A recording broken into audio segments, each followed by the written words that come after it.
E aí, pessoal? Muito bem-vindos ao canal das Minhas Palavras. Vamos analisar esse corte hoje com muito bom senso e que Deus nos abençoe.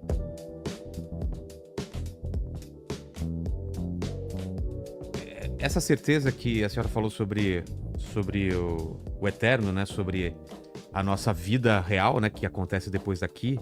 É uma coisa que eu acredito também, mas eu não vou mentir que ultimamente eu tenho pensado muito na finitude da nossa vida, né? Meus pais estão Eu velhinhos. penso, Então, sim, e eu não sei por que isso me dá uma tristeza, mesmo sabendo do que vai acontecer depois. Como que eu faço pra controlar essa tristeza que às vezes vem do nada? claro Assim? que vai ter essa tristeza do amor, Vilela. Quando a presença, porque você quer o outro perto de você, né? Você quer o outro. Então, um dos maiores medos que eu sempre tive foi de perder pai e mãe. É. E eu falava com Jesus, só não deixa eles morrer antes de eu poder fazer alguma coisa por eles. Porque eu saí de casa com 17 anos de idade, né? Eu saí uma franga da cidade, uma criança, né? Uma criança. E aí, eu pedi a Jesus, assim, quando eu percebi que meu pai tinha tido uma queda, que ele podia morrer, eu falei com ele, Jesus, permita que eu faça pelo meu pai o que eu faço com as crianças. Que eu canto, que eu rezo, não me deixa. E aí meu pai morreu comigo, eu tive essa graça. E ele fez exatamente o que os teólogos contam que eu via nas crianças, que é o movimento da alma, que é a alma nascendo, né? Que é um movimento igual uma mulher em trabalho de parto. É uma coisa impressionante. Meu pai fez os 3 grandes movimentos do nascimento, né? E aí, a primeira vez que ele fez isso, eu segurei na mão dele, olhei para ele, e eu estava no CTI com ele, e falei, pai, se o teu coração te condena, Deus é maior que o teu coração. Está escrito a primeira carta de João. E o senhor não precisa ter medo, porque ele é seu pai, ele não é padrasto. Não tenha medo. A segunda, ele me olhou muito e eu disse para ele, o senhor está preocupado com a mãe? Não precisa se preocupar porque nós vamos cuidar dela. E em relação a nós, o senhor brilhou como pai, o senhor foi um grande exemplo para nós, o senhor nos deu a fé, que é o maior tesouro que um pai pode deixar para um filho. Dinheiro nós temos que lutar para ter. O senhor deu a fé, quem tem a fé vence o mundo. Então não precisa ter medo, seus filhos, seus netos, todo mundo crê. Então só cumpriu sua missão de pai. E a última vez, foi que só descansa, pai, deu tudo certo, nós vamos cuidar. E na terceira vez, ele me olhou muito, eu falei, pai, a gente não foi feito para a dor? Eu sei que nós somos feitos para o amor. E a última palavra da nossa vida não pode ser dor, não pode ser morte, é ressurreição. Eu irei te encontrar. É só uma questão de tempo. Eu vou acabar de cumprir minha missão e te encontro. Está em paz. E ele morreu. Poxa. Então, não é fácil, viu, Vilela? A gente faz isso chorando. É. Morro de saudade? Morro, mas eu sei que ele está vivo. Eu falo, enquanto eu estou com o tempo, eu choro de saudade dele, morro de saudade. Ele teve umas coisas muito firmes na minha vida. Meu pai foi, vou te falar, muito pouco, mas ele foi sempre muito firme. Quem me ensinou a ficar de pé e andar foi ele. Ele falou, quando eu perdi uma pessoa, ele falou, filho, a vida nos reserva coisas boas e ruins. Este momento é uma coisa ruim, mas a vida tem que te encontrar de pé com a cabeça erguida. Levanta e anda. E arruma que ninguém merece uma mulher mal acabada. Você acredita? A frase foi dele. É mesmo? Então, e essas coisas a gente leva para a vida, Vilela. Tem saudade? Tenho. Lutar com a morte ruim é péssimo. É péssimo. A consciência da finitude, Vilela, ela me transformou. Sabe por que ela me transformou? Porque eu sei que eu só tenho agora. Só tenho agora para conversar com você. Eu só tenho hoje, Vilela. Então eu só tenho hoje para abraçar, eu só tenho hoje para dizer você é importante. Eu só tenho hoje para dizer a alguém eu te amo. Eu só tenho hoje. Então a gente adia ser feliz. A gente fala, eu vou ser feliz quando? Não, é agora. Então isso é extraordinário. A consciência da finitude, quando eu virei médica, ela me transformou. Eu sou vulnerável, eu sou frágil e eu vou morrer. Então eu já deixo as coisas preparadas, as senhas, as coisas, para que eu não sou eterno. E eu não quero dar trabalho, eu quero deixar as coisas prontas, né? Eu quero de verdade abrir uma porta e encontrar com ele, né? De verdade. Eu quero falar, foi por ti, querido, que eu corri daquele jeito. Então, essa consciência, quando você começa a pensar e fala, por isso que a vida não pode encerrar aqui. E quando eu não sei se você teve a oportunidade de ler um livro, Vilela, da segunda doutora da igreja, chama O Diálogo, de Catarina de Siena. Não, o que ele Leu fala? isso? Não, o que ele fala, esse livro? a Catarina, ela conversou com Deus Pai, ok? Tá. Então, o livro é uma coisa extraordinária, é a segunda doutora da igreja, né? Deus Pai fala, Catarina, os meus filhos sofrem demais por não conseguirem bens materiais, mas ninguém sofre por não conseguir bens espirituais. E quando chegaram aqui, parou aqui. Eles não têm noção que eu os convidei para a eternidade, que eu fiz corpo e alma, uma coisa só, e convidei eles para viver eternamente comigo. É extraordinário, Vilela. Poxa. Não vou nem de pensar o que significa isso. E aí ele fala que todos os laços de amor nosso aqui, que foram importantes, sua mãe, seu pai, serão melhores lá. Nós os reconheceremos lá. Pode imaginar? Eu não tenho dúvida disso não, Guilherme. Quando Jesus levou a Santa Faustina ao céu e mostrou para ela muitos anjos, e uns anjos agarrados nas pernas do Pai, Deus Pai. Falou, Catarina, Faustina, quem são aqueles ali? Ó? Ela falou, Senhor, quem sou eu? Estou sabendo. Ela falou, esses são as crianças que morreram no útero de suas mães. Deus irá devolvê-los. Vilela, tem muito mais do que a gente pode imaginar. Então, se o momento da morte me entristece, Jesus fala para o monge beneditino, se você não leu esse livro, você deve ler, chama Insinieso.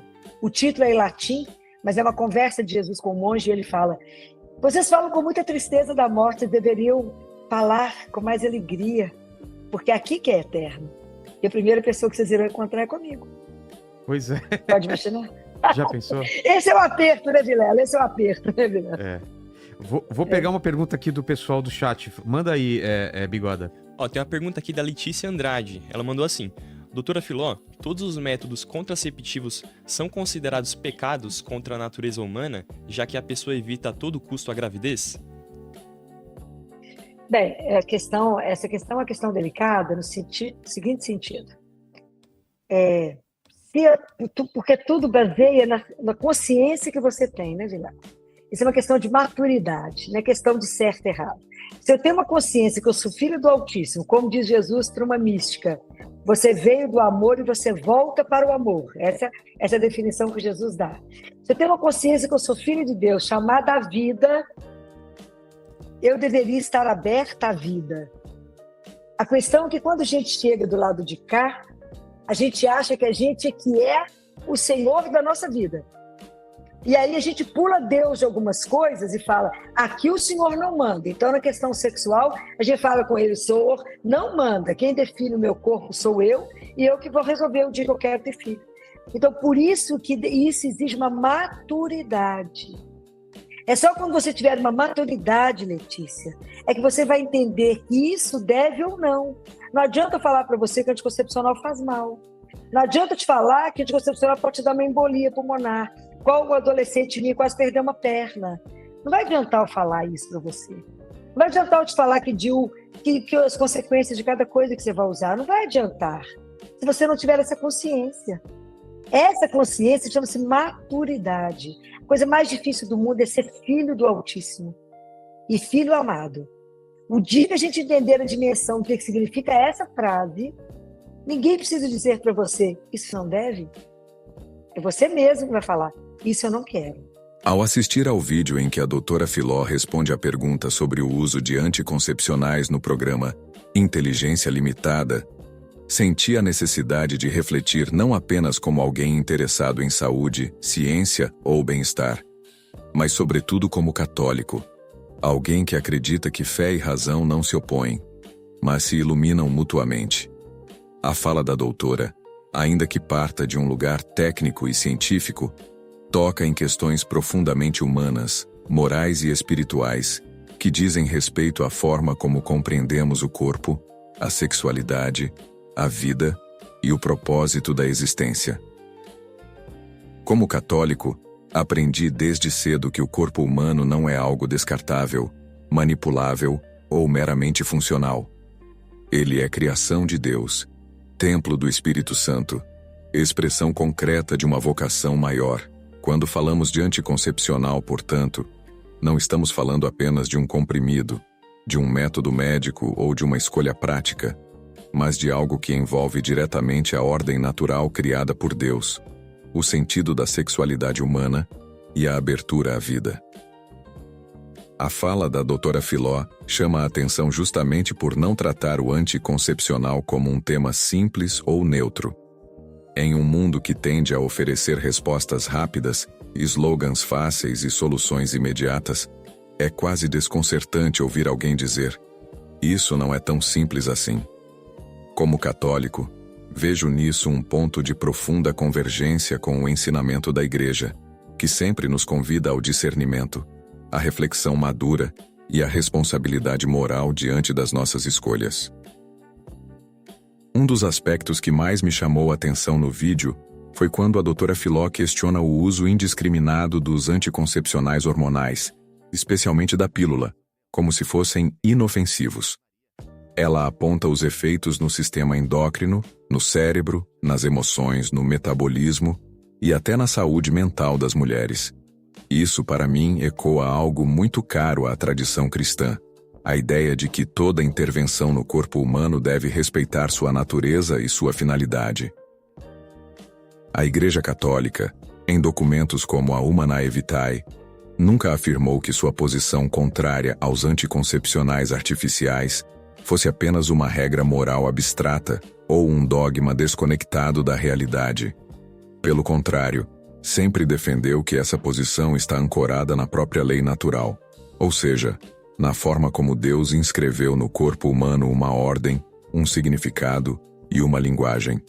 Quando a doutora Filó explica que o anticoncepcional desliga artificialmente um sistema que foi criado para funcionar de maneira cíclica e integrada, isso dialoga diretamente com essa visão cristã.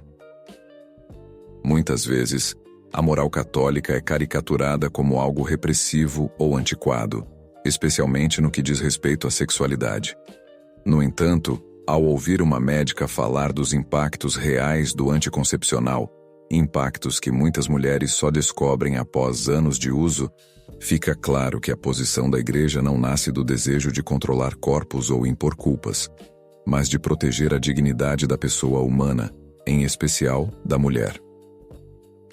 Como católico, não posso ignorar o testemunho de tantas mulheres que começaram a usar anticoncepcional ainda adolescentes, sem qualquer explicação adequada, apenas porque era o que todo mundo fazia, ou porque o médico disse que era seguro. A doutora Filó toca nesse ponto com coragem ao questionar se existe, de fato, um consentimento verdadeiramente informado. Essa pergunta é profundamente moral. Consentimento sem verdade não é liberdade, é ilusão de escolha. A fé católica ensina que a liberdade verdadeira não é fazer tudo o que se quer, mas escolher o bem à luz da verdade. Nesse sentido, o que vemos muitas vezes na cultura contemporânea é uma falsa liberdade, sustentada por informações incompletas ou enviesadas. O anticoncepcional foi amplamente promovido como símbolo de emancipação feminina, mas raramente se falou, de forma honesta, sobre seus efeitos colaterais, riscos e impactos a longo prazo. A fala da doutora Filó ajuda a romper esse silêncio, e isso é algo que, como cristão, considero extremamente valioso. Outro ponto que me marcou profundamente foi a crítica à medicalização excessiva do corpo feminino. Quantas vezes o anticoncepcional é prescrito não para evitar gravidez, mas para regular o ciclo, tratar acne, controlar cólicas ou silenciar sintomas que, na verdade, são sinais de que algo não vai bem. A doutora Filó questiona essa lógica de tampar o problema, em vez de investigar suas causas. Essa crítica, para mim, está em perfeita sintonia com a visão cristã do cuidado integral da pessoa. A Igreja sempre defendeu que a pessoa humana deve ser tratada de forma integral: corpo, mente e espírito. Quando um sintoma é silenciado sem ser compreendido, perde-se uma oportunidade de cura verdadeira. Do ponto de vista cristão, o sofrimento nunca é banal, mas também nunca deve ser simplesmente suprimido sem compreensão. Ele pode ser um sinal, um pedido de atenção, um convite ao cuidado mais profundo. Ao falar sobre os impactos emocionais e psicológicos do anticoncepcional, a doutora Filó toca em algo que muitas mulheres vivem em silêncio: alterações de humor, ansiedade, depressão, perda da libido, desconexão com o próprio corpo. Como católico, não posso deixar de pensar no quanto isso afeta também a vida conjugal, o relacionamento entre marido e mulher, a vivência do matrimônio como comunhão de amor e entrega mútua. A sexualidade, na visão cristã, não é apenas um ato físico, mas uma linguagem do amor, um gesto que envolve doação total, fidelidade e abertura à vida. Quando um casal se relaciona sexualmente, não está apenas buscando prazer, mas expressando com o corpo um compromisso profundo. O anticoncepcional, ao separar artificialmente o ato sexual de sua potencialidade procriativa, altera essa linguagem. E, como a doutora Filó sugere indiretamente, isso pode ter consequências não apenas físicas, mas também emocionais e relacionais. É importante dizer que, como católico, não escuto a fala da doutora Filó com espírito de condenação ou julgamento. A Igreja jamais ensina que mulheres que usam anticoncepcional são más ou pecadoras de forma automática. A moral católica sempre leva em conta a consciência, as circunstâncias e o grau de conhecimento de cada pessoa. No entanto, ela também ensina que somos chamados constantemente à conversão, ou seja, a buscar a verdade e ajustar nossas escolhas a ela. Nesse sentido, o vídeo da doutora Filó pode ser visto como um convite à conversão intelectual e prática. Um convite a rever hábitos que foram adotados sem reflexão, a questionar narrativas prontas e a buscar alternativas mais respeitosas com o corpo e com a vida. Para nós católicos, uma dessas alternativas é o planejamento familiar natural, que respeita os ritmos do corpo feminino e promove um diálogo mais profundo entre os cônjuges. Muitas vezes os métodos naturais são ridicularizados ou apresentados como ineficazes, quando, na verdade, estudos mostram que, quando bem aplicados, podem ser tão eficazes quanto métodos artificiais, além de fortalecerem o vínculo conjugal. Eles exigem algo que o mundo moderno evita: autocontrole, diálogo, responsabilidade compartilhada. Virtudes que, para a fé cristã, são essenciais para o amadurecimento humano e espiritual. A fala da doutora Filó também me fez refletir sobre o papel da indústria farmacêutica e sobre como interesses econômicos podem influenciar práticas médicas. Como católico, acredito que o lucro nunca pode estar acima da dignidade humana. Quando um medicamento é amplamente prescrito sem que seus riscos sejam devidamente discutidos, é legítimo perguntar: a quem isso realmente serve? A doutrina social da Igreja nos ensina a desconfiar de sistemas que tratam pessoas como meios e não como fins. O corpo da mulher não pode ser reduzido a um mercado consumidor de hormônios sintéticos. Ele merece respeito, cuidado e verdade. Nesse ponto, a fala da doutora Filó é quase profética, no sentido bíblico do termo. Ela denuncia uma prática injusta e convida à reflexão. Por fim, como católico, vejo nesse vídeo uma oportunidade de diálogo entre fé e ciência. Não se trata de opor a Igreja à medicina, mas de reconhecer que a verdadeira ciência não pode ignorar a ética, assim como a verdadeira fé não teme a verdade científica. Quando ambas caminham juntas, o resultado é um cuidado mais humano, mais justo e mais respeitoso com a vida. Concluo esse comentário com um sentimento de gratidão. Gratidão por existirem profissionais da saúde dispostos a questionar narrativas estabelecidas e a falar com honestidade. Gratidão por uma fé que não nos pede obediência cega, mas nos convida a amar a verdade e a vida em todas as suas dimensões. E, sobretudo, gratidão por saber que cada reflexão como essa pode ajudar pessoas, especialmente mulheres, a se reconciliarem com seus corpos, com sua dignidade e com o plano amoroso de Deus. Que esse debate continue, não com gritos ou polarizações, mas com respeito, escuta e busca sincera da verdade. Porque, como ensina o Evangelho, a verdade vos libertará. Ô Vilela, são duas coisas que eu percebo de risco, né? Porque a tecnologia, ela é uma coisa maravilhosa, mas ela é como uma faca. Ela mata alguém e descasca a laranja, né? Você tem que saber como usar, né? Então, são duas coisas que eu me preocupo muito. A primeira é o tempo de uso. Porque o tempo de uso deixa os meninos alienados. Passa tão depressa, sabe, Vilela? Eu tive uma criança que chegou aqui sozinha, uma adolescente, passando mal, ela não sabia me explicar o que ela estava sentindo. Ela falava, tia Filó, não sei se a cabeça está doente, se eu quero vomitar. E ela não explicava coisa com coisa, não veio ninguém com ela. Eu falei com ela, faz parte da consulta do adolescente, meu celular. Eu falei, me dá seu celular. Quanto tempo de uso? Não, tia Filó, pouquinho. Pouquinho. Naquele dia, ela tinha mais de 9 horas de TikTok. Num dia? Naquele dia que ela chegou aqui, ela tinha 9 horas, 30 minutos, alguns segundos. Mas não percebe, sabe, Vilela? É. Não percebe. Então, isso anula a criança. Anula a capacidade dela de pensar, de perceber, de conviver. E eles vão ficando no humor, eles vão ficando irritados, eles vivem aqui dentro do consultório abstinência. Isso me preocupa muito. Eu recebi uma família que eu me preocupei demais. O pai chegou aqui e falou, doutora Filó, eu trouxe a minha filha, primeira consulta, só de interná-la. Ela tem 12 anos. Nós cometemos um erro. Nós entregamos um celular aos 4 anos. Poxa.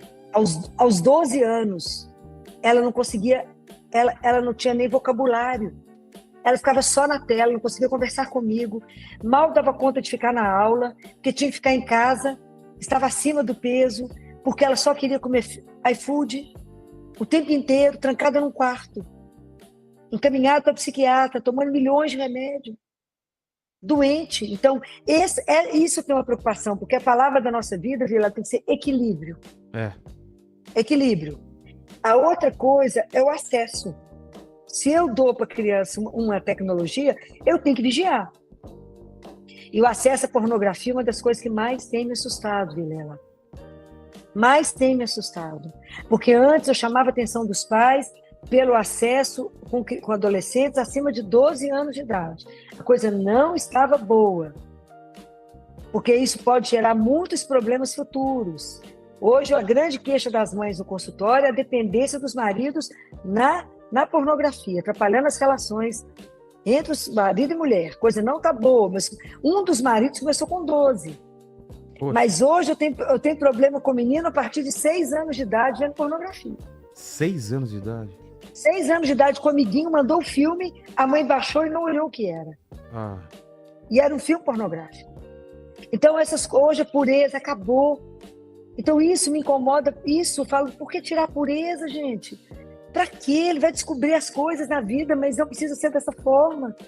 Então, como eu dou para o menino o celular, eu dou o mundo para ele, né? E os pais compram o que é mais caro. O celular é mais caro que eles não sabem mexer. Eles não sabem nem que tem nuvem. E que o menino coloca tudo na nuvem. E deixa preparado um cachorro e um gato. A mãe olha, fala, o que é que você está olhando? Ele mostra um gatinho, um cachorrinho, e fala, olha aqui, ó. Eu já tive todos os problemas possíveis com o celular. Então, eu acho que a gente precisa de presença. Eu não posso simplesmente tirar. Eu tenho que proporcionar. E uma das coisas que eu peço muito aos pais, seja um presente. Tem que brincar com os filhos, eu já falei isso aqui, tem que brincar. Tem que fazer coisas interessantes, dê livro para menino ler, para ser inteligente. Menino, para ser um dono dele, tem que ler, tem que ter vocabulário. Os meninos não leem mais nada. Eu amo leitura, né? Eu leio muito, apesar da minha vida louca, eu leio demais. Tem que ler, não tem outra opção. Então, os meninos não leem, conhecem nada, mas de celular eles dominam. E isso que eu nem estou te falando da Deep Web, sabe? Porque a Deep Web é uma tragédia. Você sabe disso. Então, os meninos comentarem isso aqui, os pais quase morrem de susto porque os meninos sabem. Então, ele não pode olhar as coisas sem ter alguém do lado dele que fala, meu filho, isso aqui não, né? Isso aqui é bobagem, isso aqui, né? Isso aqui não. Isso não é verdade, isso é mentira, né? E isso tem desencadeado também nos meninos, Vilela, uma coisa que chegaram 2 irmãs, que adolescente estava desmaiando na escola. Eu falei com elas assim, eu sei por que vocês estão desmaiando na escola. Tia Filó, você não sabe? Eu falei, eu aposto que eu sei. Aposto que você não sabe. Falei, quer que eu conte para vocês o que vocês estão fazendo? Vocês acordam de manhã, vocês esticam o braço assim, ó, e pegam o celular. E vai olhar a vida do outro. O que você tem com isso? Aí começaram a rir. Nada. Aí você fica olhando o que o outro está fazendo. Aí já perdeu tempo. Aí tem que arrumar o cabelo para ir para a escola, porque tem um menino que você está interessada nele. Tem a maquiagem que vocês têm que fazer, que demora não sei quantas horas. Cadê a hora de comer? Não tem.